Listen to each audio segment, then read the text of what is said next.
Muy bien. Iniciamos la revisión del contenido programado para esta semana.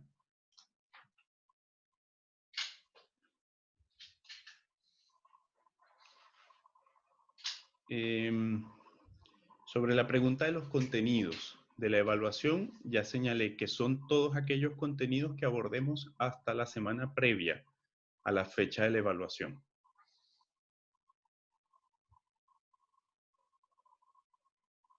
¿Alguna otra pregunta para poder iniciar la revisión del tema del día de hoy?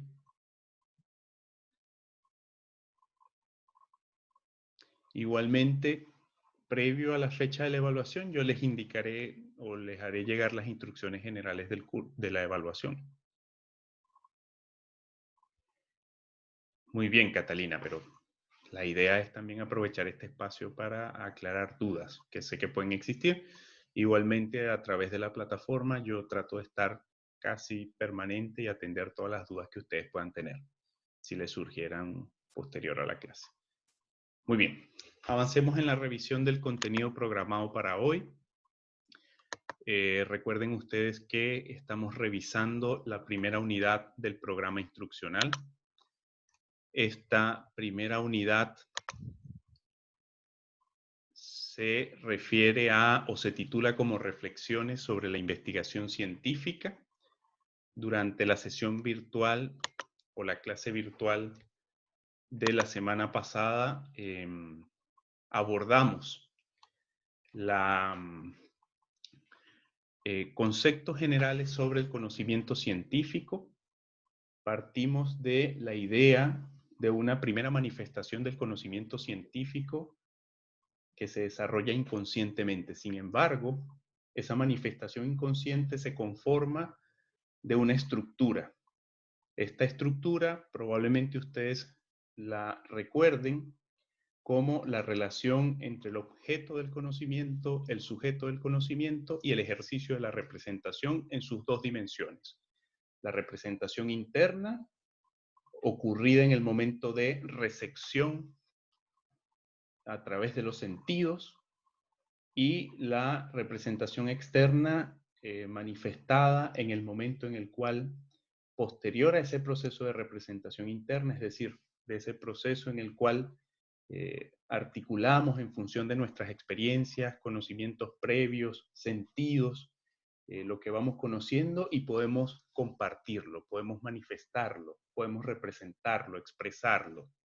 En la medida que nosotros expresamos el conocimiento, se genera una contribución valiosísima y se genera a partir del conocimiento interacciones. Por eso, una primera mirada a la idea del conocer es precisamente esa manifestación inconsciente de relacionarnos con el mundo, de relacionarnos con los diversos objetos de conocimiento. Por supuesto, este proceso no se queda en esa primera fase de conocimiento inconsciente o en esa primera manifestación cotidiana del saber, sino que se produce en torno a la idea del conocer un conjunto de aportaciones sustanciales que permiten articular el modo en el cual los seres humanos nos aproximamos al objeto de conocimiento, lo estudiamos, lo analizamos, lo interpretamos, lo reflexionamos, lo criticamos. Y ese conjunto de pasos que de alguna manera sirven como método o como medio para comprender el proceso de conocer son conocidos como metodología. De allí la idea de una definición del conocimiento que refiere a la idea de aproximación al objeto del saber y resultado del saber como proceso. Y esa expresión del resultado del saber como proceso del conocer está asociada a la idea de la metodología, que es propia de la investigación científica. Lo que distingue esencialmente esa primera aproximación al conocer de procesos de conocimiento mucho más complejos es precisamente la existencia de un método o la definición de un método para aproximarnos al objeto del conocimiento. Esto con el propósito de asumir un conjunto de líneas de acción, un conjunto de pasos, un conjunto de recetas que nos permiten comprender en mayor profundidad, con mayor detalle basados en un conjunto de criterios previos, digamos, el modo en el cual se desarrollan ciertos fenómenos, el modo en el cual se desarrollan fenómenos de carácter natural, de carácter social, el modo en el cual se construyen las ideas, qué caracteriza esas ideas, ¿no? Y ahí hay una clara distinción entre ese primer momento de conocer inconsciente y esta última configuración del conocimiento como el producto de un proceso. Y ese proceso lo entendemos como método de investigación. Y ese método de investigación es el fundamento del conocimiento científico y es la labor de la investigación científica, que es precisamente el tema que abordamos el día de hoy. La investigación científica como expresión del conocimiento, una expresión, por supuesto, mucho más elaborada, estructurada, una expresión del conocimiento en cierta medida en función de un método, ¿no? De un conjunto de pasos que se ejecutan previamente para alcanzar el conocer. Un conocer que adquiere, por supuesto, características robustas al ser validado mediante la existencia de un conjunto de pasos que nos llevan a ese saber. ¿Hasta aquí tienen alguna duda, algún comentario? ¿Me pueden escuchar bien para continuar avanzando? Profesor, me Sí. metí hace poco, hemos pasado mucha materia. ¿Cómo? Logré ingresar hace muy poco con audio y hemos pasado muchas materias en este tanto. No, no, fue unos comentarios introductorios recordando los contenidos de la clase anterior. De hecho, si pueden ver la diapositiva, estamos en la primera diapositiva, en la presentación del tema 2. ¿Alguna otra duda? Pueden hacerlo a través Gracias, de... profe. No, ningún problema. Pueden hacerlo a través de audio si lo consideran más eficiente, aprovechando que funciona mejor la conexión en esta plataforma. Bien, seguimos. Recordemos, lo hacíamos ya en los comentarios iniciales sobre, o los comentarios de conexión con el tema número 1, la idea del conocimiento.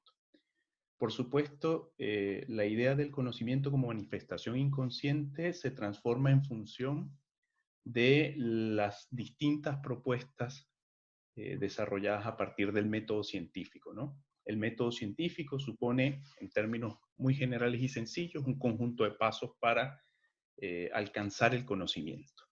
Y el producto de ese método científico es lo que conocemos como conocimiento científico, pero en términos generales, y a eso se refiere la definición de Carrión, entendemos el conocimiento como un producto o resultado de ser instruido en el conjunto de cosas sobre las que se sabe o que están contenidas en la ciencia. Esencialmente me detengo en la definición de Carrión en su primer apartado, ¿no? La idea de conocimiento como producto o como resultado. No solamente de la instrucción, porque la instrucción sería la manifestación de esa parte del conocer que implica la representación, sino el resultado como una derivación de la aplicación del método científico para la comprensión del objeto del conocimiento, ¿no? No se trata simplemente de la aproximación del sujeto del conocimiento al objeto del conocimiento a partir de sus experiencias, sino la aproximación del sujeto del conocimiento al objeto del conocimiento a partir de un conjunto de pasos que ha delimitado previamente para la mejor comprensión del objeto, para la mejor comprensión de ese conocimiento que está o bien disponible en nuestro entorno natural o bien disponible en los entornos artificiales que ha constituido la humanidad. La semana pasada hacíamos referencia a la idea de Estado como una eh, manifestación de virtualidad. Es el modo y la aplicación de un conjunto de pasos que me permiten comprender de mejor manera el saber, ¿no? Aproximarme de mejor manera al conocimiento que está allí disponible, que debe ser o bien construido, o debe ser bien analizado, o debe ser abordado desde distintas perspectivas, comprendido desde distintos enfoques. Eso con relación a este primer concepto básico, la idea de conocimiento que probablemente ustedes tienen mucho más clara a partir de la sesión virtual de la semana pasada y de las lecturas que fueron asignadas en la semana pasada. Porque precisamente este concepto nos dedicamos a analizarlo durante la clase de la semana pasada con mucho detalle, desde distintas perspectivas o enfoques, desde sus distintas manifestaciones, entendido como una primera expresión inconsciente de la actividad humana y una expresión, por supuesto, propia de la actividad humana que tiende a formalizarse a través del método científico. Una segunda definición que estimamos fundamental para la comprensión de la investigación científica es precisamente la idea de ciencia. Propongo la revisión de la definición propuesta por Sierra Bravo.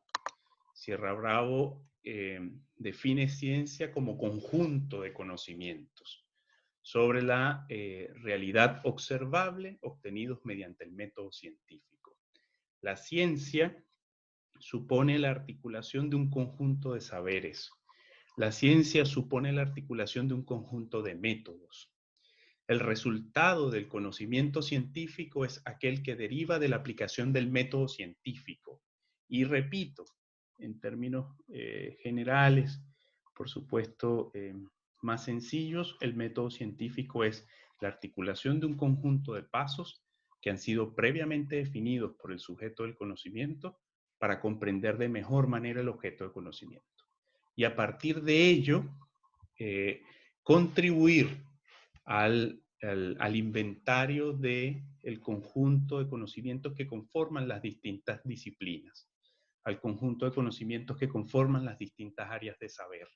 Por supuesto, la biología, la física, la química, las ciencias básicas, las ciencias naturales, las ciencias sociales, las ciencias económicas, la ciencia política, son un conjunto de áreas del conocimiento que se individualizan en virtud del conjunto de métodos que son aplicados para alcanzar el conjunto de saberes que conforman esa área.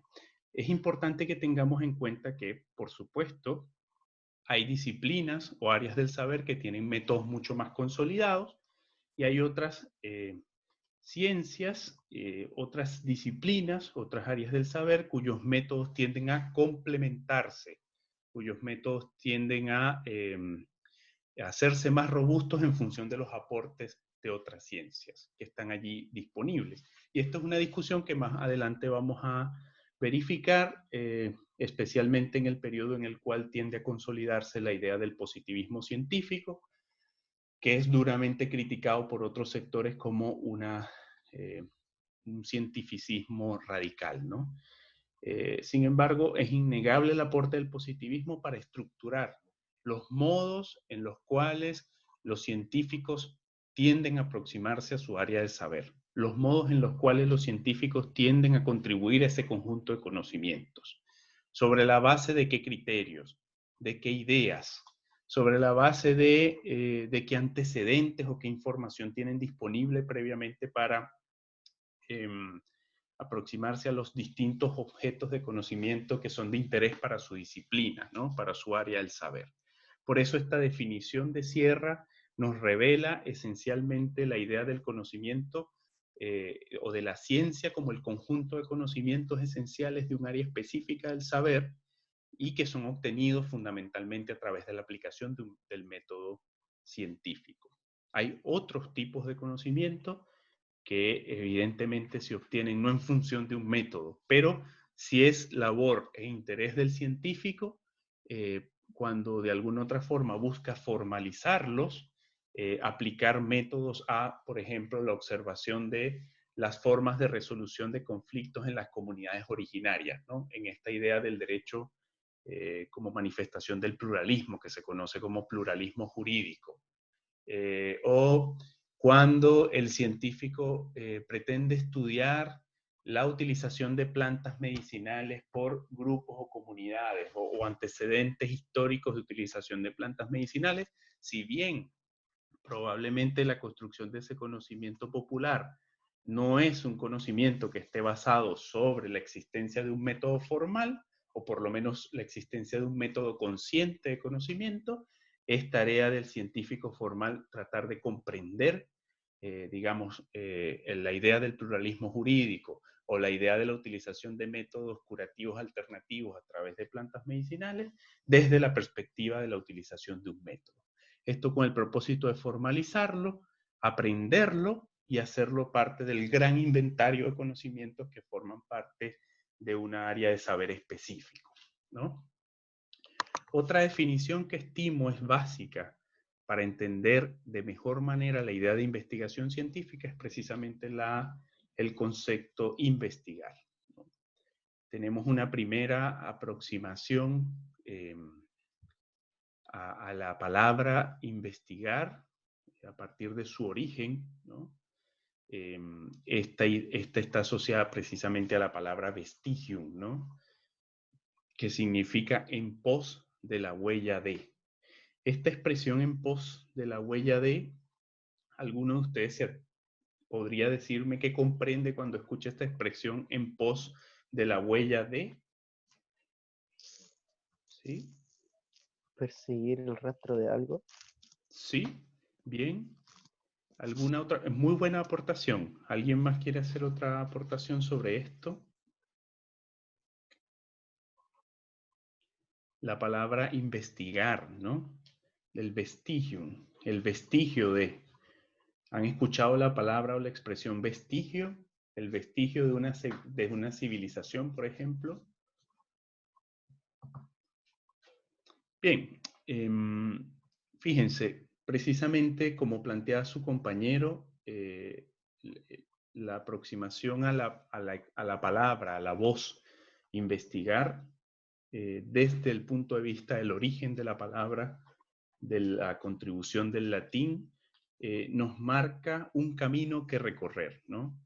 Por eso cuando escuchamos la palabra investigar, probablemente lo asociamos o bien con los funcionarios de un cuerpo de inteligencia o policial, lo asociamos en algunos casos con un laboratorio, ¿no? Con una estructura. Por la contingencia actual probablemente pensamos en el coronavirus, ¿no? Este virus que ha sido incluso caricaturizado con sus distintas, ¿no? Con su forma, ¿no? Pensamos, por supuesto, en la labor que realizan las universidades. Hay distintas formas en las que nosotros representamos mentalmente la idea de investigar. Pero precisamente la expresión investigar, cuando revisamos su origen y que se refiere al vestigium, ¿no? Que significa en pos de la huella de, nos invita o es una invitación abierta a comprender hechos, ¿no? A comprender en principio hechos, ¿no? Hechos de carácter social, hechos acontecidos producto de fenómenos naturales, pero igualmente la idea de investigar evidentemente nos invita a la comprensión de teorías preexistentes y a la aplicación de teorías o tesis preexistentes precisamente a la sucesión de esos hechos o esas manifestaciones de los fenómenos naturales, de las formas de pensamiento, de los conceptos que se construyen, de las instituciones existentes en el derecho, ¿no? En buena medida, cuando nosotros nos referimos a la voz investigar desde el punto de vista de su origen, estamos precisamente primero tratando de comprender un hecho y fundamentalmente una cuestión que toma especial relevancia en esto. Yo creo que siempre ha sido relevante, pero en momentos en los cuales se compromete incluso la propia existencia de la humanidad sobre el planeta, creo que toma mucho poder el tema del investigar, no solamente para comprender, para describir fenómenos, sino al mismo tiempo para proponer soluciones, para proponer formas de abordar distintas problemáticas, ¿no? Y lo hago en referencia al contexto que vivimos hoy, porque precisamente la humanidad hoy celebra la labor de los médicos, pero también la humanidad hoy acelera o pretende acelerar la labor de los investigadores en busca de una solución a un fenómeno que evidentemente es global, que tiene muchas repercusiones en materia especialmente sanitaria, de salud, pero que tiene también importantes repercusiones en el ámbito social, económico, político, ¿no? Yo creo que el coronavirus, una vez sea superada esta situación específica, va a generar espacios de reflexión en materia sanitaria fundamentalmente, pero también va a generar importantes espacios para la construcción de conocimiento y de soluciones desde el punto de vista social, económico, antropológico, cultural, ¿no? Esto, o hago estas reflexiones en función de esta invitación que hace la voz o el concepto investigar, ¿no? Y de ir detrás de comprender algo. Y en la medida que nosotros comprendamos algo, solventamos problemas, no solamente teóricos, ¿no? Porque la investigación o el producto de la investigación tiene, por supuesto, distintos niveles de incidencia, ¿no? Hay una investigación que solamente tiene un rol descriptivo, pero evidentemente la aportación del rol descriptivo de esa investigación se orienta en función también de generar conocimientos de aplicación y de solución. Continúa esta definición de Kerlinger, que plantea la idea de investigar como una averiguación sistemática. Y volvemos aquí a la noción inicial del método, la sistematicidad del conocimiento, controlada, práctica y crítica sobre proposiciones hipotéticas acerca de la supuesta relación entre fenómenos observados. Por supuesto, la investigación y la investigación científica se fundamenta en la existencia de un método científico, que es el que permite sistematizar el saber, sistematizar la forma en que nos aproximamos al objeto del conocer. ¿Ok? Aquí hay una cuestión, porque yo les decía inicialmente que probablemente se nos viene a la cabeza cuando escuchamos la palabra investigar, investigador, investigación, bueno, a los cuerpos de policía, a los servicios de inteligencia, a los laboratorios, a hombres y mujeres de bata blanca con equipo especializado. Bueno, hay distintas formas en las que representamos mentalmente la idea de investigar. Pero lo que sí es cierto es que en cada uno de esos ejemplos son actividades humanas que están mediadas por la existencia de un método, de un procedimiento previo.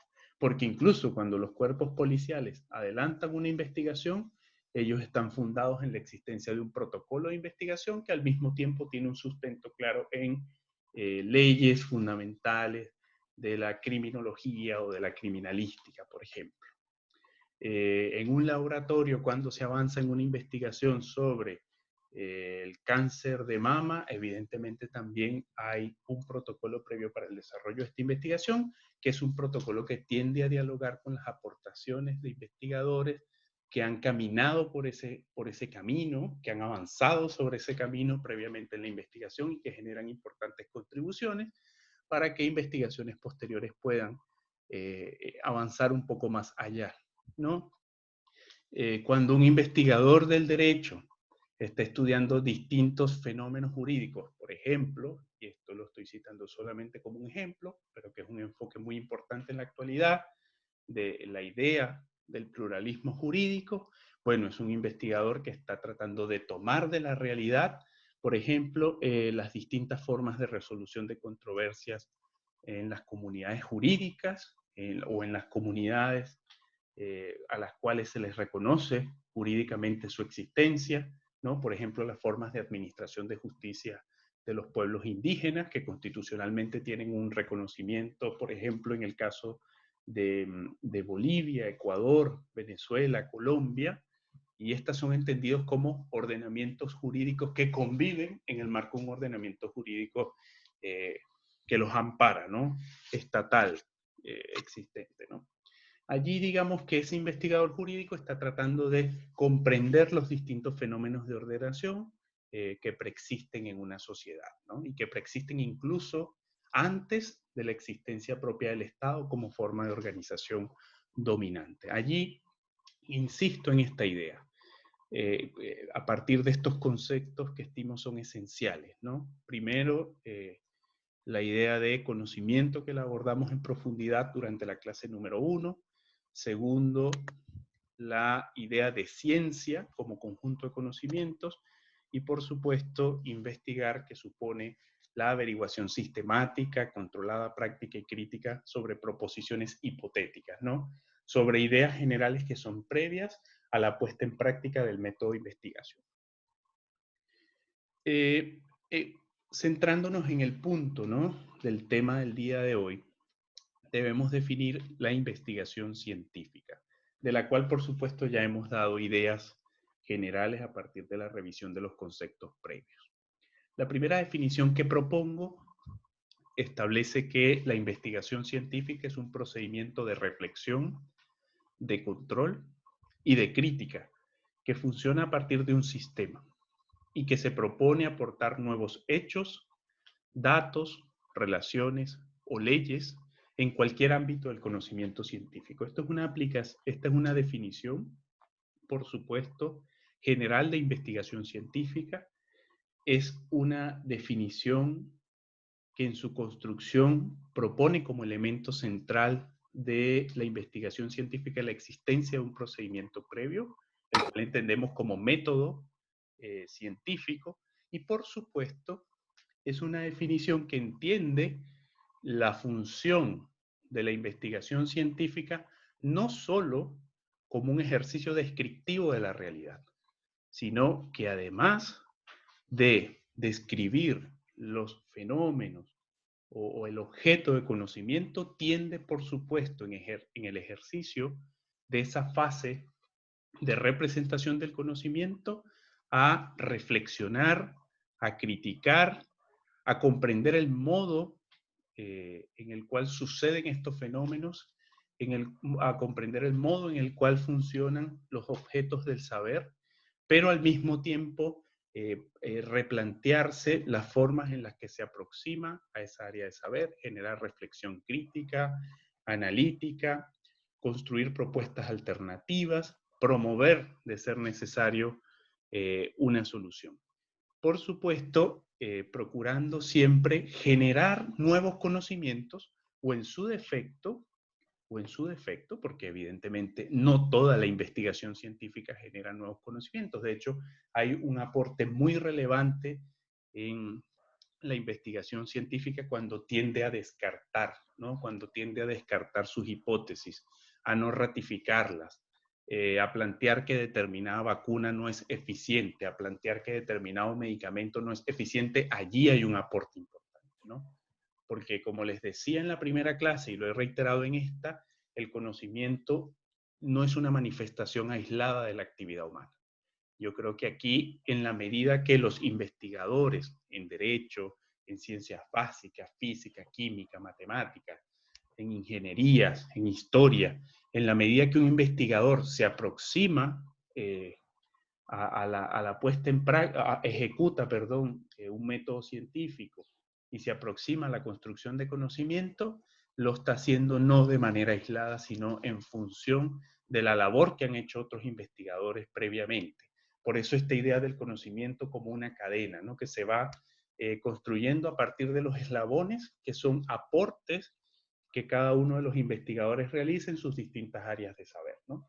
Por eso esta idea o esta primera definición nos propone que la investigación científica es esencialmente un procedimiento, de allí la relación con la existencia del método, que busca comprender, describir, analizar, interpretar la existencia de fenómenos que son circundantes a la realidad humana, fenómenos naturales o virtuales, pero al mismo tiempo, más allá de ese proceso meramente descriptivo, avanza críticamente, analíticamente, reflexivamente a la comprensión del mismo.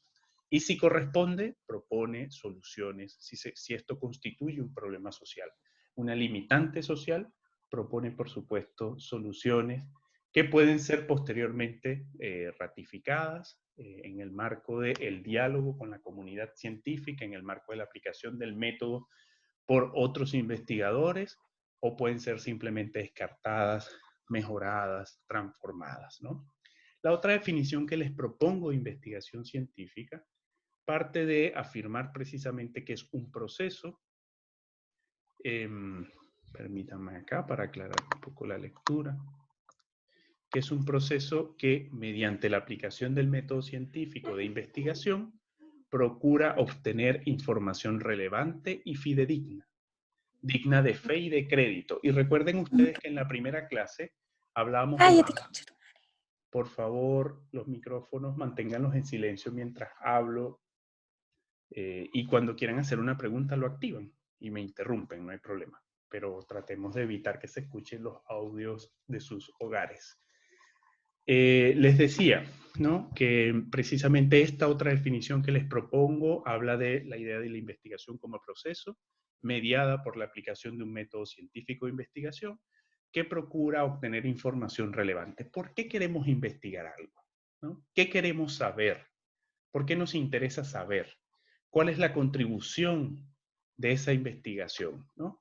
Y no quiero decir con esto que todas las investigaciones deban estar dirigidas a descubrir la cura del cáncer, a que el producto de investigación sea premiado con un Nobel de la ciencia, a encontrar las razones cómo resolver el conflicto político y social en un determinado país. No, digamos que no todas las investigaciones están llamadas a contribuir en ámbitos de relevancia tan extrema, ¿no? Pero precisamente el primer cuestionamiento que se hace el investigador al querer aproximarse a un objeto de conocimiento es precisamente cuestionarse para qué. ¿Para qué hacemos esto, no? En el marco de nuestra disciplina, ¿cómo se robustece el conjunto de conocimientos científicos que forman nuestra disciplina? En el marco de la responsabilidad social del investigador, ¿cómo contribuyo de manera muy notable o no tan notable a resolver los problemas de la vida diaria de mi entorno social? Desde el punto de vista de la actividad universitaria, ¿cómo contribuye esto o cómo se adecua esto a las líneas de investigación que son comunes en mi departamento y que trabaja mi universidad, ¿no? Desde el punto de vista de la sencilla labor que realiza un estudiante universitario al investigar un tema, cómo dialoga esta investigación con el ramo instruccional y cómo permite esta investigación que yo pueda fortalecer mis conocimientos sobre el ramo para efectivamente poder aprobar y hacer una contribución importante a los debates, a las clases, ¿sí? Esta idea de información relevante y fidedigna, recuerden ustedes los supuestos filosóficos que conversábamos la semana pasada en clase y que está en el video que está disponible en el aula, sobre los supuestos filosóficos de la investigación científica, que son, por supuesto, supuestos fundamentados en el método científico y que procuran que el conocimiento se entienda como una verdad, que el conocimiento se entienda como resultado de un método que es verificable, y cuando hablo de verificable es la posibilidad de someter precisamente ese conocimiento o ese producto de investigación a la revisión de terceros que pueden de alguna otra forma confirmarlo o descartarlo total o parcialmente. Y por supuesto, la idea del conocimiento como manifestación de una verdad que de alguna otra forma busca que sean entendidos los objetos de conocimiento, los fenómenos que nos rodean, que puedan ser verificados, que al mismo tiempo puedan ser corregidos esos productos del saber y que por supuesto tenga una manifestación de aplicación práctica del conocimiento, ¿no? Sin embargo, recuerden ustedes que hay distintos niveles del conocer. Conocimiento vulgar, conocimiento técnico, conocimiento científico, que es el que estamos hablando en este momento, y por supuesto el conocimiento filosófico, que es entendido hoy como eh, eh, la madre de todos los saberes, en el sentido de la filosofía que se ocupa en comprender cómo los seres humanos conocemos. Y al mismo tiempo en la filosofía, en la cual se suscribe precisamente la metodología de la investigación.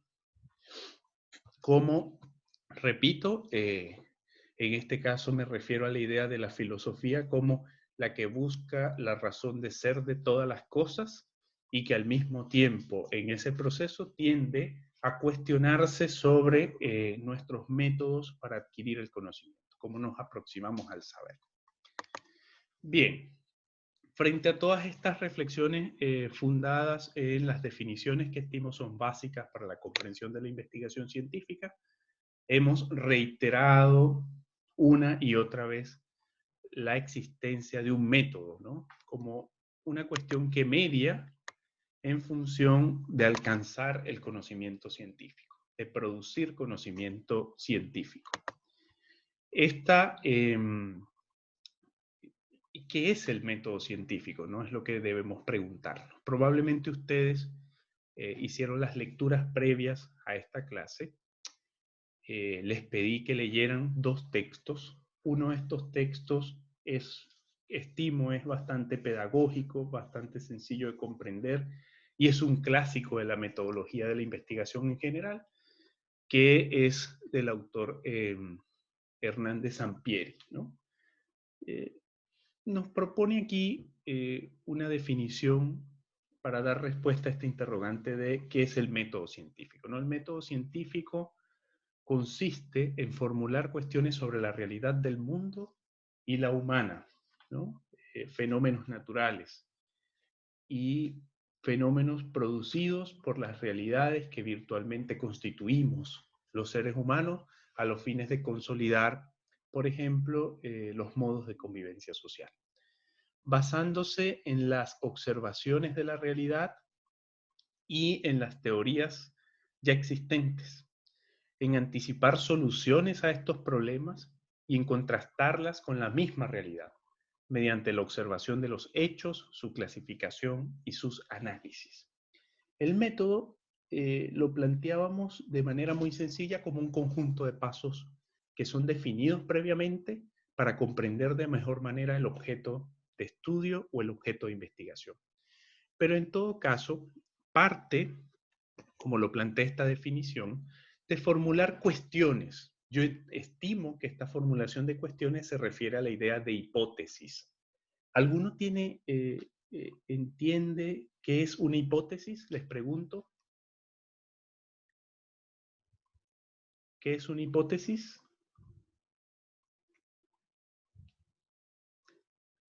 ¿Alguno recuerda lo que es una hipótesis?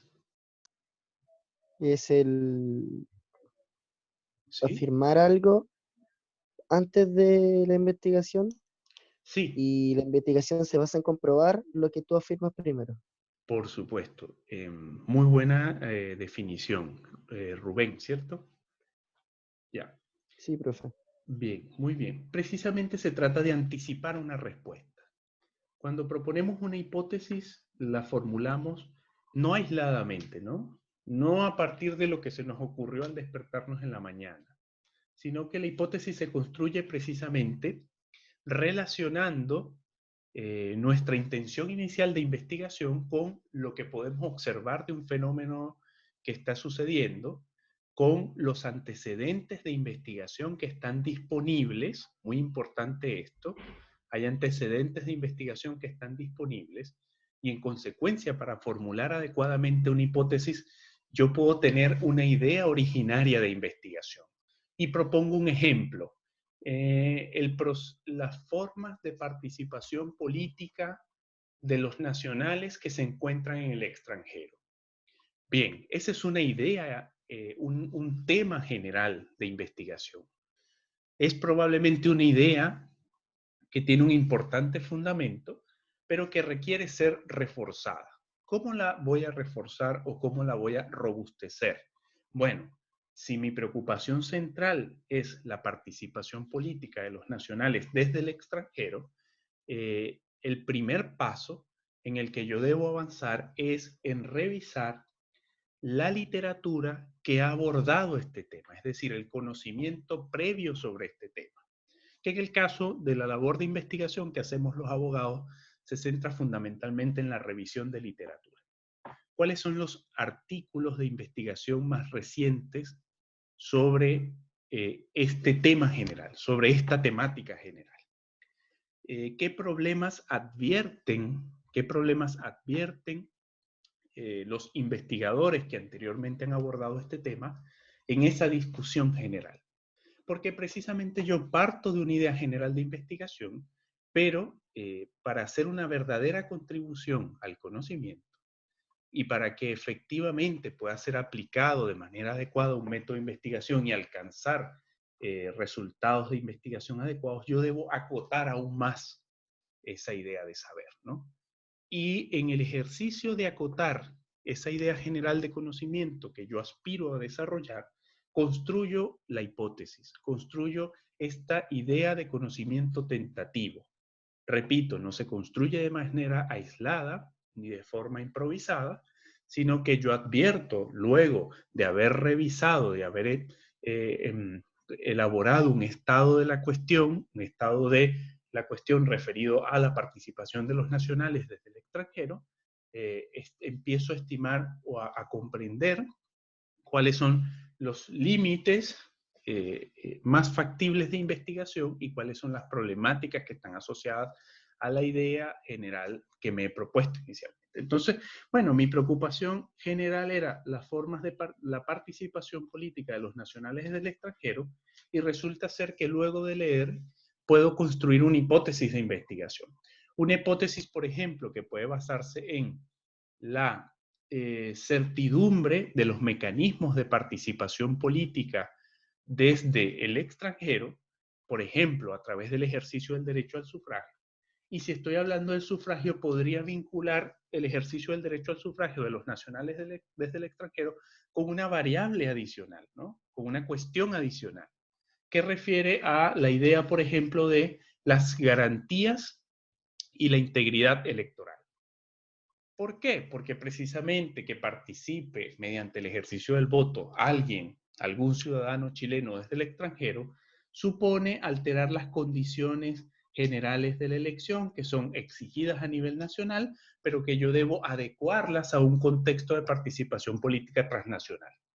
Y cuando debo adecuarlas a un contexto de participación política desde fuera del territorio, esto supone quizás atenuar, reducir las exigencias del voto en el extranjero y alejarlas de las condiciones que son reconocidas en el voto nacional. Por ejemplo, lo que ocurre en algunos estados que, bueno, para los votantes en el territorio nacional existe la obligación de acudir a un centro de votación bajo el control y vigilancia del propio Estado, de unos miembros de mesa, de unos testigos, de distintos sujetos que controlan allí la interacción de los actores electorales, pero si quiero garantizar la votación de el chileno que se encuentra viviendo en este momento en Wuhan, en China, probablemente no pueda hacerlo de esa manera en términos de que él deba asistir a un centro electoral, sino que articulo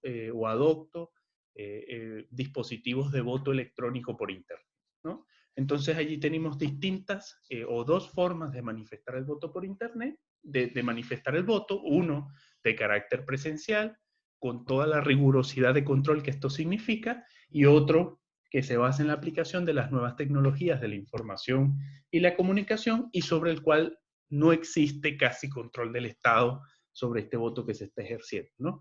Fíjense, paso de una idea o de un tema general de investigación a acotarlo de manera precisa. Bueno, no me refiero a todos los modos de participación, sino a la participación electoral.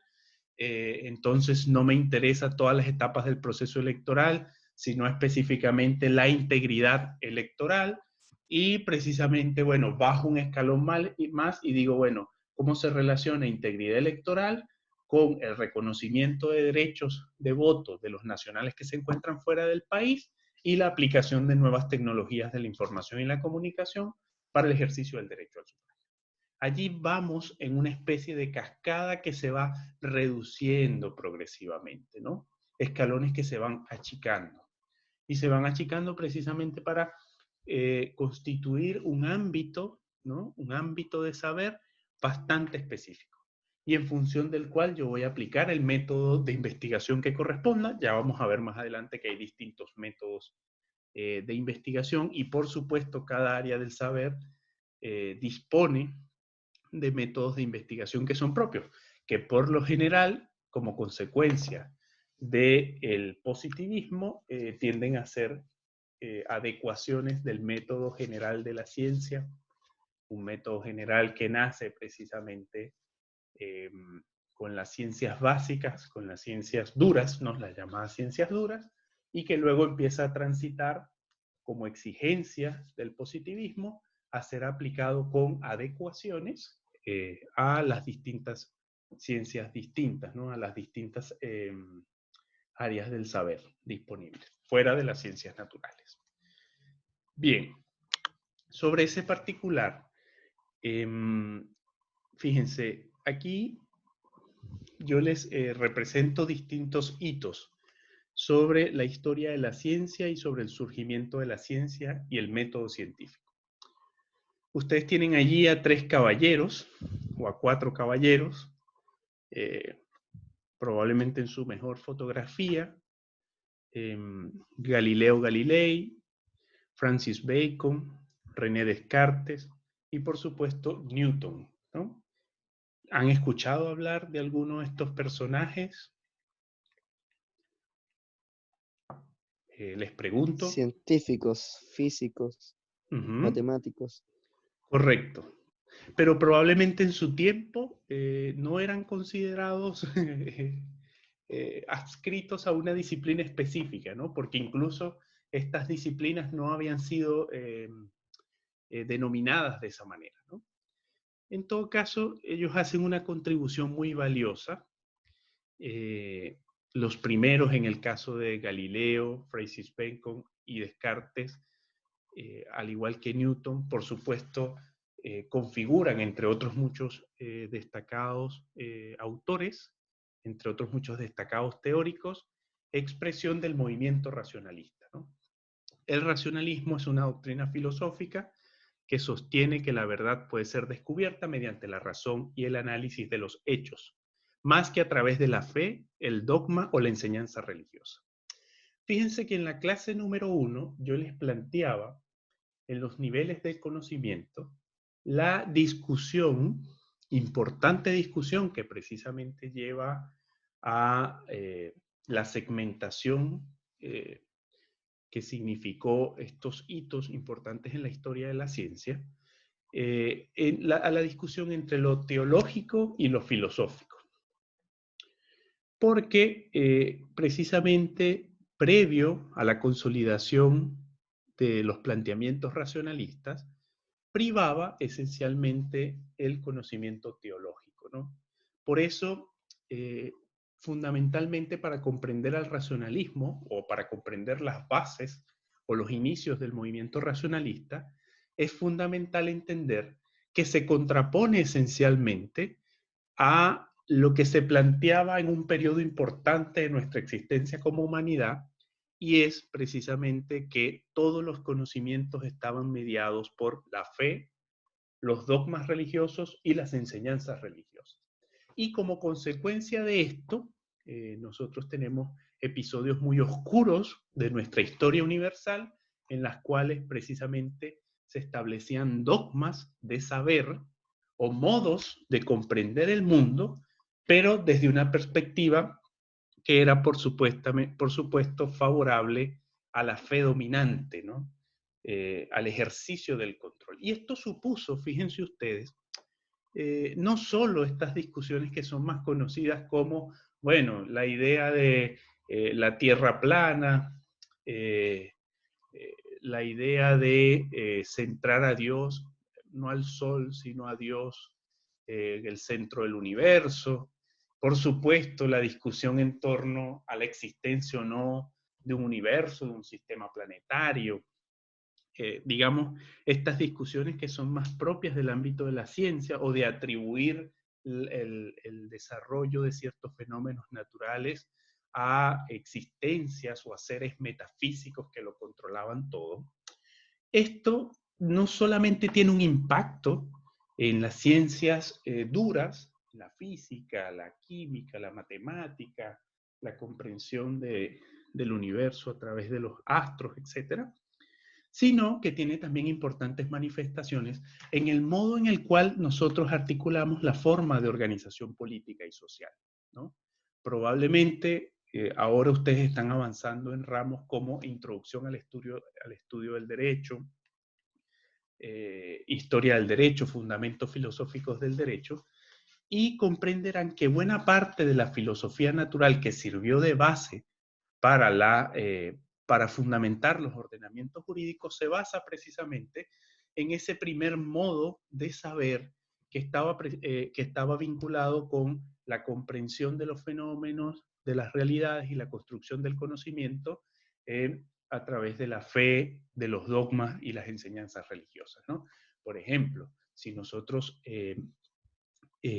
revisamos las ideas iniciales que fundamentan a los estados monárquicos y el ejercicio del poder a través de un monarca, entenderemos que la fundamentación para el ejercicio de esta autoridad no está basada o no estaba basada en la existencia de un ordenamiento jurídico o no estaba mediada por el ejercicio de la soberanía popular, sino que se concedía a la existencia de Dios y a las disposiciones de Dios el ejercicio de dicha autoridad, ¿no? Esto, digamos, para que podamos entender o tratar yo de explicarme adecuadamente sobre el racionalismo como la contraposición de un modelo de saber basado en la fe imperante a transitar a un modelo de conocimiento basado en el método, ¿no?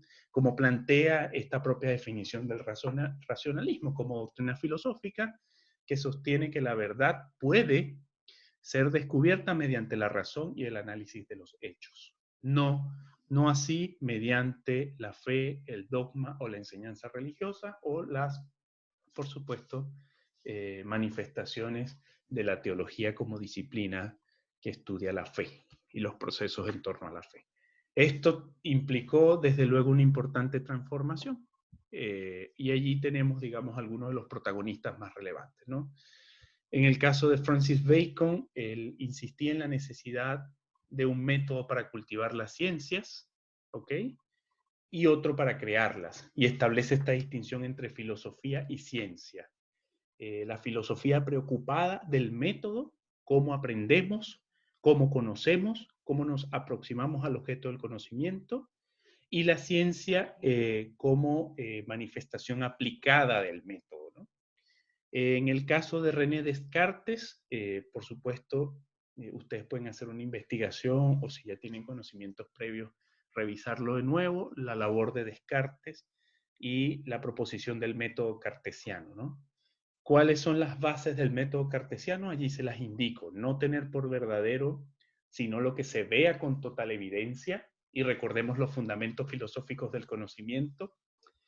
Dividir los problemas en el mayor número posible de partes, la necesidad de sistematizar, la necesidad de acotar, la necesidad de establecer áreas del saber, de establecer distintas formas en las que nos aproximamos a los objetos desde las distintas disciplinas o ciencias, ir de lo simple a lo compuesto, el ya famoso método inductivo, y por último, hacer enumeraciones y revisiones en las que no se omita nada, ¿no? Y esto se refiere precisamente a la contribución de Descartes a las ciencias matemáticas.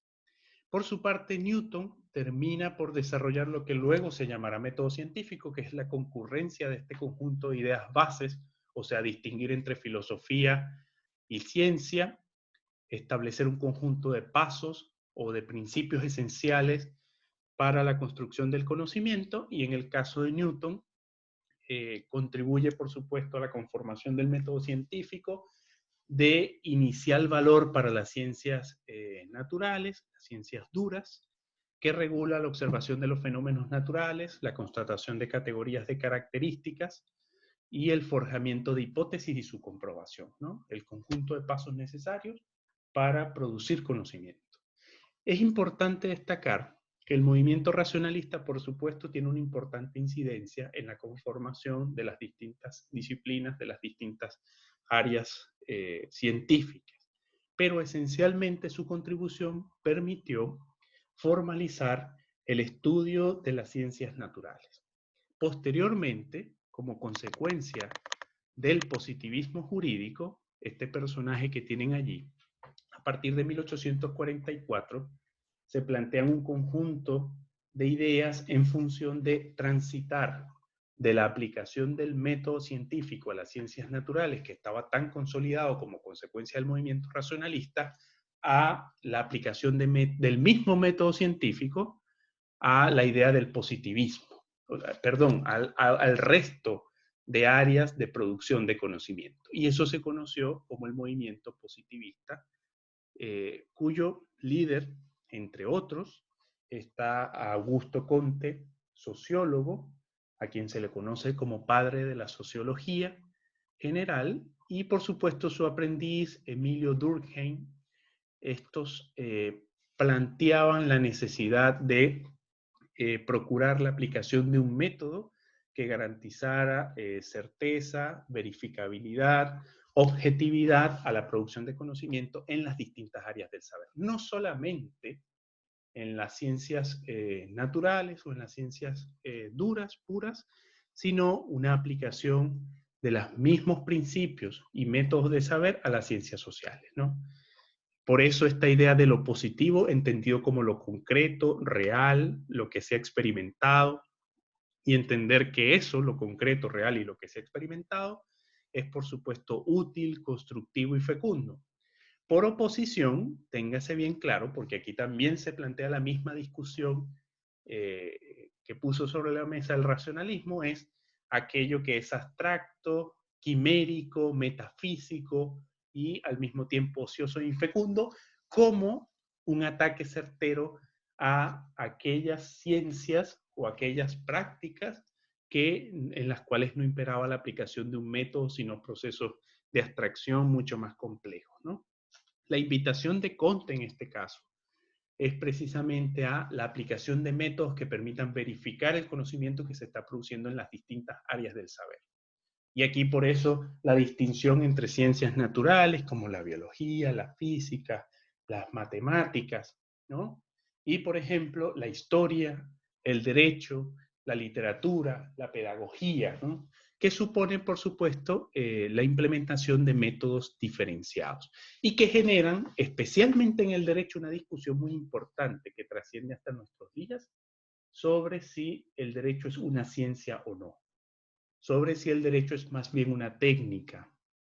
Profesor Manuel Atienza hablaría del derecho como técnica, ¿no? Como un conjunto de capacidades que tienen una importante aplicación práctica, más no de una ciencia, por la ausencia de fundamentos metodológicos comunes, ¿ya? Por la ausencia de un método común. Y esto es una discusión que precisamente no es reciente sobre el derecho y que puede ser aplicada a otras áreas del saber social, ¿no? Pero en todo caso, Comte apostaba precisamente a la consolidación del establecimiento de un método para las ciencias sociales.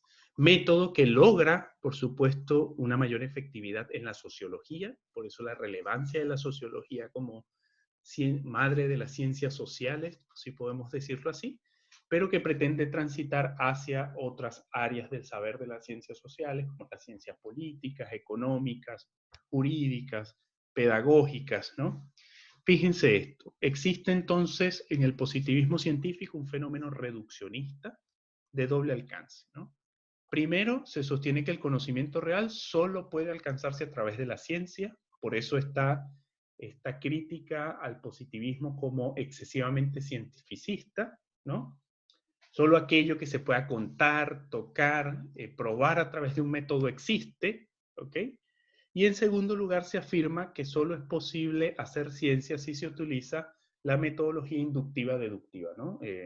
Lo inductivo lo planteamos de lo particular a lo general, lo deductivo es un método lógico de pensamiento que va de lo general a lo particular. De lo empírico o de categorías mentales a priori, de las cuales lo observable es medido y calificado. ¿Okay?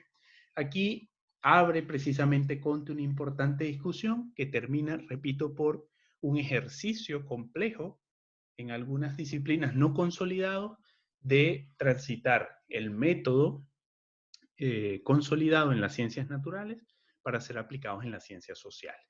Y esto genera como consecuencia, bueno, una primera crítica que es el cientificismo de Comte o el cientificismo exacerbado, pero por supuesto genera importantes contribuciones en la medida que tienden a formalizarse los modos de saber de disciplinas distintas a las naturales, teniendo una importante, siendo un importante referente la sociología, ¿no?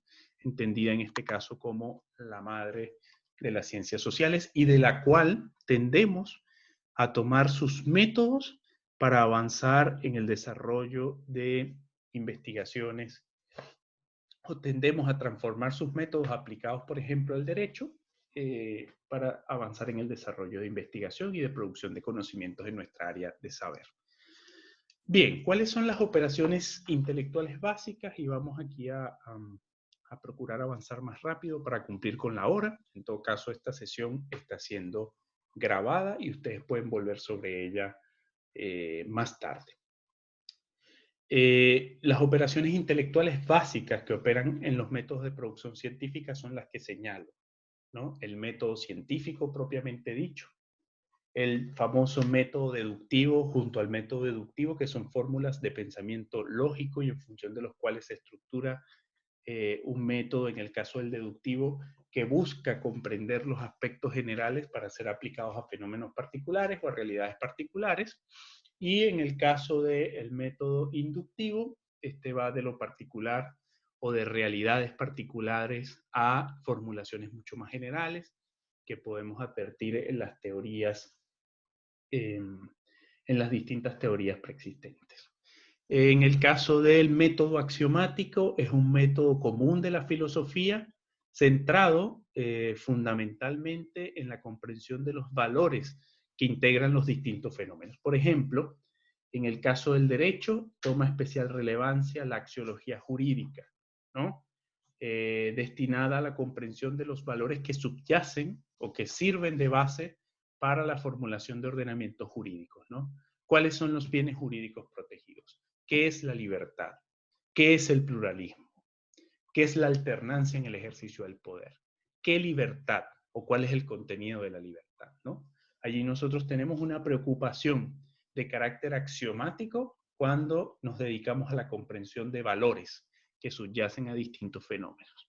Y el método de probabilidad y estadística, que supone, por supuesto, un importante aporte de las ciencias estadísticas para la comprensión de fenómenos que a partir de su recurrencia permiten la construcción de o permiten la ratificación de hipótesis o en su efecto la consolidación de nuevas teorías como consecuencia de la recurrencia de un fenómeno social o natural, para lo cual hacemos uso, por supuesto, de la probabilística y de la estadística, que nos permite consolidar probabilidades de conducta.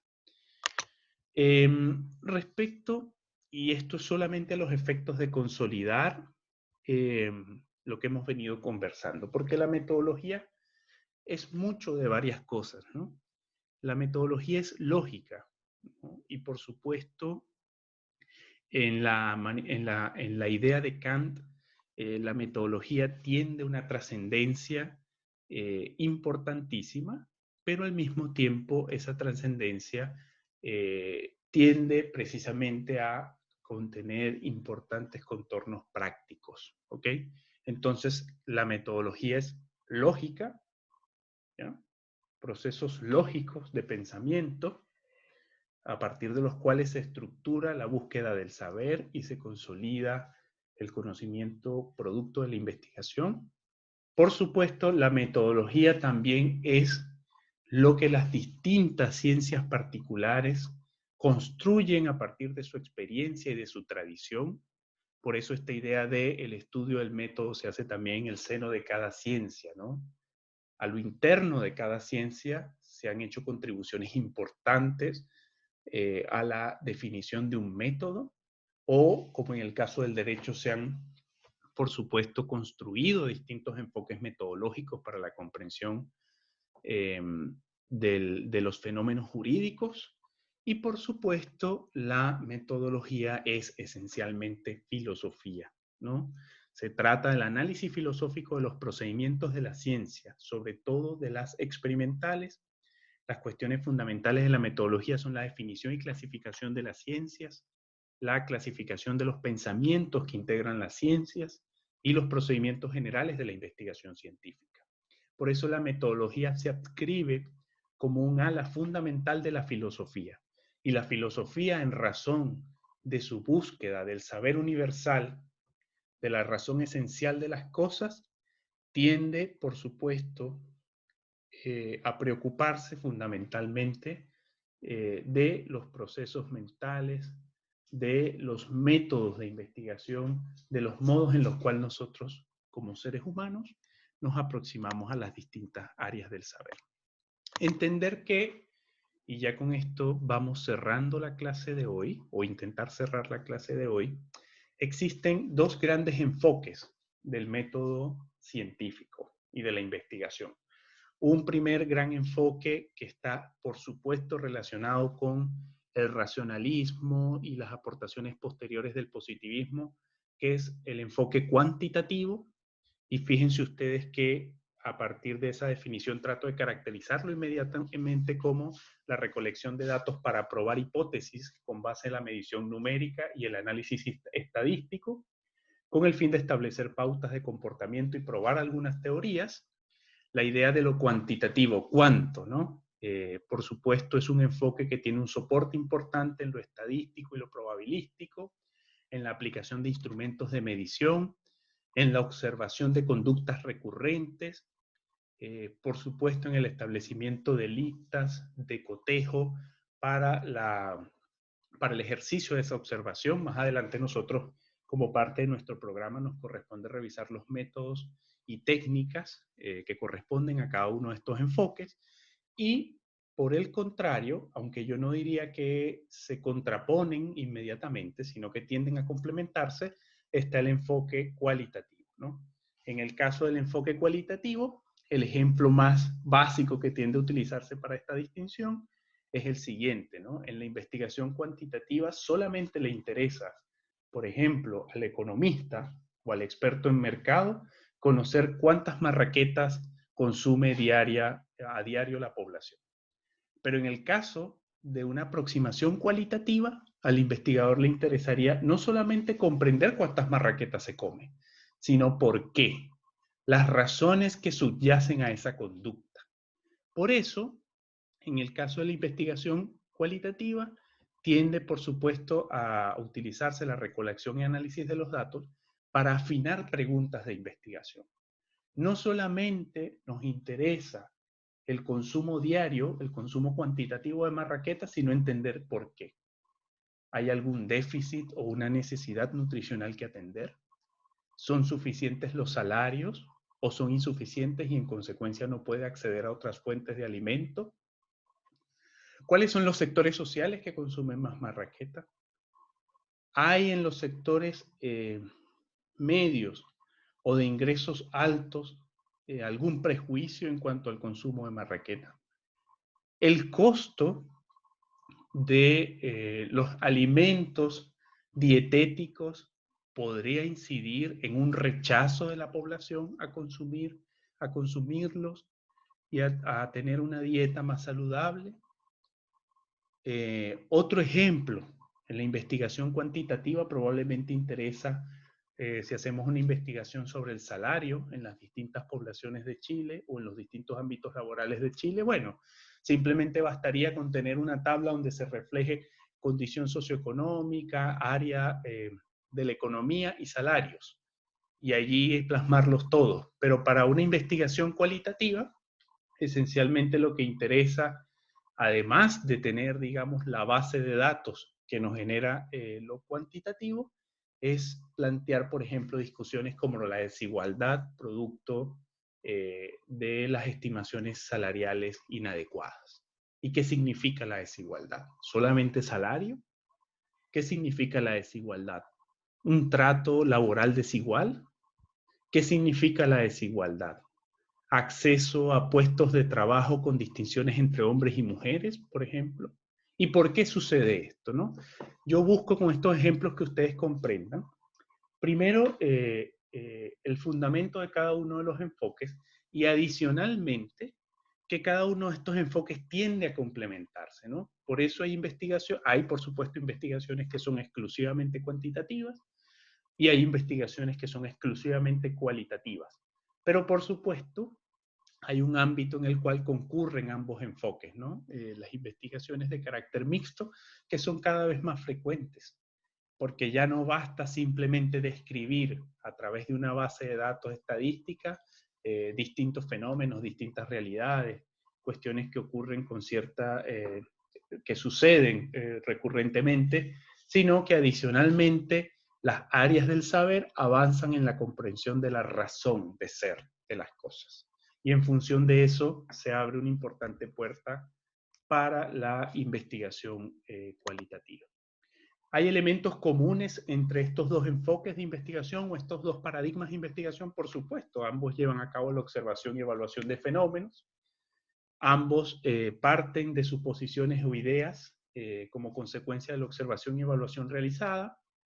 Ambos demuestran el grado de relevancia de las suposiciones o ideas que tienen como fundamento, tienden a revisar tales suposiciones a partir de la puesta en práctica de pruebas y análisis. Y por último, desde luego, como resultado, además de la generación de un conocimiento concreto, además como resultado de establecer relaciones entre las teorías disponibles, se proponen nuevas observaciones y evaluaciones para esclarecer, modificar y fundamentar las suposiciones e ideas, o incluso para generar otras. En el texto, solo a manera de referencia, ustedes pueden revisarlo, pero en el texto de Hernández Sampieri que les recomendé, o bueno, que es una de las lecturas obligatorias para esta clase, hay una diferencia entre los enfoques cuantitativo y cualitativo. Yo les pido, por favor, que ustedes hagan una revisión detenida de esa tabla, que es bastante detallada, bastante específica, y que por supuesto les va a permitir a ustedes comprender de mejor manera las distinciones y aproximaciones entre estos enfoques. No tiene mucho sentido que yo me detenga acá a revisarla y a releerla, sino más bien que ustedes hagan ese ejercicio al volver sobre las lecturas bueno, a partir de la definición general que he dado y de las consideraciones generales que he dado sobre ambos enfoques, ustedes comprendan en sus distintas dimensiones cuáles son las distinciones. Yo creo que es un ejercicio importante para aprender de mejor manera la definición entre cada uno de estos enfoques, las características de cada uno de ellos y por supuesto, lo que es común y lo que es distinto en cada uno de los enfoques. ¿Ok? Ya para finalizar, solamente mencionarles, porque esto lo vamos a abordar más adelante, que cada uno de estos enfoques supone, por supuesto, el establecimiento de etapas diferenciadas en el proceso de investigación y tiene, por supuesto, una incidencia en la manera en que se informan los resultados de investigación. Estas son las etapas generales de un proceso de investigación que van desde la elección del tema hasta la obtención de resultados y su difusión, pasando por la revisión de literatura, por la aplicación de la investigación para la obtención de datos, en el caso de aquellas investigaciones que sean de campo, por supuesto, luego de la obtención de dichos resultados, su análisis y estudio respectivo, y finalmente la generación de una conclusión. Este es el ciclo común, el ciclo general de un proceso de investigación sobre el cual nosotros en los temas posteriores vamos a profundizar. Sin embargo, como les decía, hay distinciones relevantes y estas distinciones relevantes implican, por supuesto, fases y métodos de investigación distintos. En el caso de aquellas investigaciones absolutamente cuantitativas y aquellas investigaciones absolutamente cualitativas, ¿ya? En el caso de la investigación científica cuantitativa, es fundamental, por supuesto, el desarrollo de un diseño de investigación de esta naturaleza, que implica, por supuesto, recolección de datos. Estos datos puede ser a través de la revisión de bases de datos previamente disponibles o mediante la aplicación de instrumentos para medir, para cuantificar fenómenos o conductas. Y en el caso de la investigación cualitativa, evidentemente hay una investigación que se centra fundamentalmente en datos preexistentes y con apoyo de teorías previas expresadas a través de la literatura, tiende, por supuesto, a elaborar nuevas aplicaciones de dicha teoría, tratar de subsumir, de integrar lo que plantean los teóricos, lo que plantean los libros relevantes sobre la investigación que estoy planteando en torno a los fenómenos, ¿no? O por qué ocurren determinados fenómenos. Recuerden siempre el ejemplo de la marraqueta, ¿no? El enfoque exclusivamente cuantitativo le interesa cuantificar cuántas marraquetas se consumen o cuáles son los salarios más bajos y cuáles son los más altos, pero si esta investigación es de naturaleza cualitativa, probablemente tienda a cuestionarse el porqué, ¿no? De ese consumo y el porqué de tales o cuales salarios, y a partir de ello un diálogo necesario con las teorías que han sido formuladas previas a la investigación. Esto es lo que corresponde al tema número 2. Por supuesto, yo les pido que ustedes vuelvan a la lectura de este tema. Es uno de los temas que tiene mayor importancia de cara a la elaboración del proyecto de investigación. Y este tema, por supuesto, ustedes pueden volver a revisarlo en función de las condiciones que hemos, de los comentarios que hemos hecho acá. ¿Ok? Esto queda grabado. Por supuesto, vamos a dejar la clase hasta aquí para respetar el horario y que ustedes puedan ir a las otras clases. Les voy a cargar esta clase en la sala. Disculpen que no leía el chat porque cuando estaba compartiendo la imagen, sí, estaba compartiendo la imagen y no tenía acceso al chat y veo aquí sus preguntas. Pero les propongo que ustedes propongan sus preguntas en el foro de dudas y yo con todo gusto puedo aclarárselas. O incluso, como la próxima semana vamos a tener más encuentros virtuales, allí también podríamos atender dudas de esta clase número 2. ¿Ok? ¿Alguna pregunta, algún comentario para cerrar la clase? ¿Todavía están ahí o ya se fueron a almorzar? ¿Se fueron a la otra clase? Profe, ¿Sí? como entré como 25 minutos tarde porque mi teléfono no funcionaba, ¿Ya? o estoy súper perdido con la actividad que hay que hacer. Ya. Si me puede Pero dar alguna orientación. ya, pero ¿a cuál actividad No, te no sé refieres? si, no sé, a la que es con nota, no sé si tengo que leer algo, no sé si me tengo que hacer basar en algo, Ya, no sé cuál es el temario, no sé qué va a preguntar, estoy... ya, no, te entiendo, pero fíjate, Diga. en la sala, en el Classroom, tú tienes que Ujú. ingresar al módulo que dice actividad práctica número 1, 4 puntos. ¿Ya? Ahí yo te explico, ahí con más detalle en qué consiste la actividad. Esta es una actividad práctica evaluada. Lo primero que tú tienes que hacer es definir con un diccionario común cada una de las palabras que se encuentran allí establecidas y luego, con el conocimiento claro del significado de cada una de esas palabras, entras a resolver los planteamientos. Son un conjunto de planteamientos para los cuales tú vas a utilizar esas mismas palabras que definiste previamente. Pero la idea es que tengas siempre a la mano cada una de esas definiciones para que te puedas Entonces orientar. yo puedo estar con mi cuaderno haciendo la actividad, Sí, por supuesto. ¿sí? Esa es la idea. De hecho, la idea es que primero tú tengas en tu cuaderno o en tu computador cada una de esas palabras definidas Claro, y luego pasas a resolverlas. Porque perfecto, ahí dentro del módulo del cuestionario hay un botón que dice iniciar cuestionario. Lo que sí es que una vez lo inicies, tienes 2 horas para resolverlo. ¿Ok?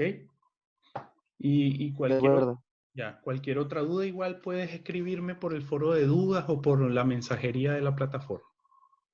de acuerdo. Ya. ¿No quiere dar algún spoiler de las preguntas? No. Vale, No, profe, gracias. sí, ya. ¿Alguien más tiene alguna otra duda, algún comentario? Hola, ¿yo me escucha?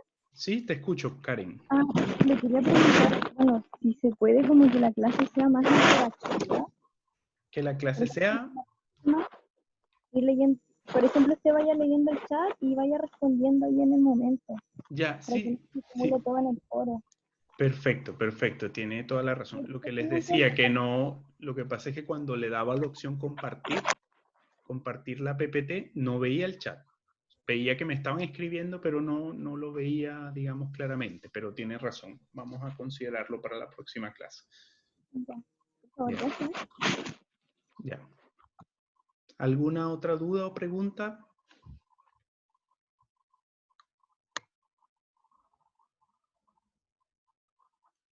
Bien, vamos entonces a cerrar la clase de hoy. Les recuerdo que esta clase queda grabada para los que aún están aquí presentes. Por supuesto, en el foro de dudas del ramo pueden plantear todas sus interrogantes de contenido. Sé que esto va muy rápido para aprovechar de la mejor manera, pero también tenemos esas instancias, el foro de dudas e incluso las sesiones virtuales de la próxima semana. Ustedes también pueden plantear allí sus preguntas. De verdad que siempre trato de estar al día en la plataforma y tratar de contestar lo más rápido posible lo que ustedes planteen allí. Esta tarde les voy a enviar lo que va a ser, digamos, los temas que vamos a abordar la próxima semana y las indicaciones generales para la próxima semana, en la cual probablemente tengamos 2 encuentros virtuales para aprovechar más los tiempos. Muy bien, lo dejamos hasta aquí. Pueden despedirse a través del chat.